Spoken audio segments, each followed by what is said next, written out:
কারণ আলটিমেটলি দেখুন এটা 11-12 পাতা যে ইনফরমেশন, সেই ইনফরমেশন দিলেই যে আপনি অন্নপূর্ণার ভাণ্ডার পাবেন সেটা কিন্তু নয়।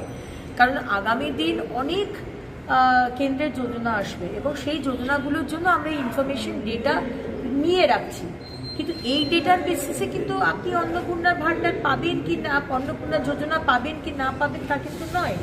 আমাদের ইনস্ট্রাকশন দেওয়ার পরের দিকে মাননীয় মুখ্যমন্ত্রী বলেছেন আমরা কার্ড করে দেবো। কারণ কি যেভাবে অন্নপূর্ণা ভাণ্ডারে করতে গিয়ে অ্যানালিসিস করতে গিয়ে লক্ষ্মীর ভাণ্ডারের লিস্টে দেখলাম যে পুরুষরা ঢুকে রয়েছে, সেখানে এটা অবাক হওয়ার কিছু নেই যে পুরুষরাও বুরখা পরে বা গাউন পরে ওই বিনামূল্যে ট্রাভেল করার জন্য বাসে উঠবে, এটা আমরা এক্সপেক্ট করছি, কিন্তু এই মুহূর্তে কার্ডটা করা সম্ভব হচ্ছে না। গ্র্যাজুয়ালি আমরা কার্ড ইস্যু করবো।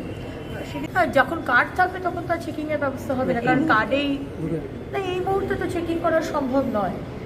এই মুহূর্তে একজন মহিলাকে দেখলেই বোঝা যাবে যে সে মহিলা, কিন্তু কেউ যদি পুরুষ যদি বুরখা পরে থাকে তাহলে তো আমার দেখার কোনো সুযোগ নেই, আর আমরা সেই স্টেপ নিতেও পারবো না এই মুহূর্তে।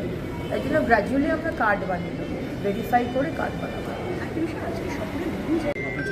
দেখুন এটা নিয়ে আমরা অনেক জায়গা থেকে ফোন পেয়েছি, কিন্তু ফিডব্যাক তো আমরা আপনাদের থেকেই নেব, সাধারণ মানুষের থেকে, এবং অনেকেরই হয়তো অসুবিধা হচ্ছে। অসুবিধা হওয়ার কথা নয়, কিন্তু হয়তো 11-12 পাতা দেখে মনে হচ্ছে যে আমি কি করে ফিল আপ করবো।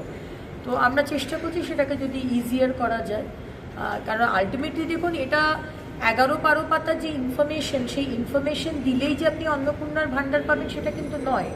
কারণ আগামী দিন অনেক কেন্দ্রের যোজনা আসবে এবং সেই যোজনাগুলোর জন্য আমরা ইনফরমেশন ডেটা নিয়ে রাখছি, কিন্তু এই ডেটার বেসিসে কিন্তু আপনি অন্নপূর্ণার ভাণ্ডার পাবেন কি না, অন্নপূর্ণা যোজনা পাবেন কি না পাবেন তা কিন্তু নয়।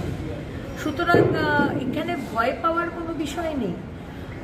আর যে বিষয়গুলো আমি অলরেডি ক্লিয়ার করেছি, যারা ভোটার লিস্টে নাম নেই, যারা আমাদের দেশের ব্যক্তি নয়, যারা একাধিক বিয়ে, যারা ইনকাম ট্যাক্স দেন, যারা সন্তানদের গভর্নমেন্ট সরকার অনুমোদিত ইনস্টিটিউশনে পড়াননি, তাদের আমরা এর মধ্যে, আর কেউ যদি ইনকাম ট্যাক্স দিয়ে থাকে তাহলে আপনি কেন নেবেন, মানে এটা একটা আপনার তো নেওয়াই উচিত নয় আমার মনে হয়। তো এটা আমরা দেবার তো কেউ নেই, এটা তো মানুষের টাকা, আপনাদের টাকা, আপনারাই আপনাদের দিচ্ছেন। সুতরাং আমার মনে হয় যে আসল মানুষগুলো যাতে, অনেকে বলছে যে আপনি তো বলেছিলেন, মুখ্যমন্ত্রী বলেছিলেন যে যা লক্ষ্মীর ভাণ্ডারে হবে সেই নামটাই ট্রান্সফার হবে, আর আমরা তো জানতাম না সেই সময় যে কোনো পুরুষ, এত পুরুষ তারা লক্ষ্মীর ভাণ্ডার পেয়েছে, ভাবতে পারেন?